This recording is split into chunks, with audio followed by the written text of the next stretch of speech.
Nahulikam ang pamamaril sa isang outgoing barangay chairman sa Tondo, Maynila. Tinutugis na po yung nakatakas na suspect. Balita natin ni Mav Gonzalez.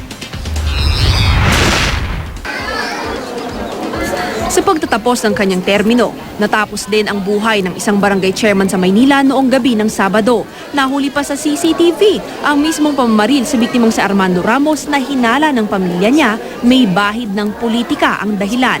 Unang makikita ang suspect na dumaan sa tapat ng bahay ng biktima na tila may hinahanap. Ilang minuto ang makalipas, lumabas ng bahay ang biktima. Bumaba pa siya ng bahay, nanigarilyo siya. So, ang ikot-ikot niya rin sa baba, siya pala, inaabangan na ng suspect.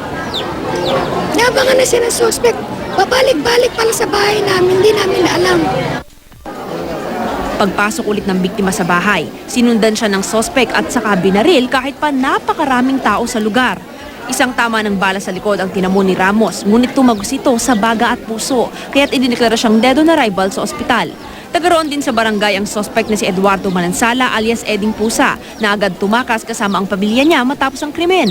Re-electionist si Ramos sa barangay nila, ngunit di pinalad na manalo ulit nitong nakaraang eleksyon.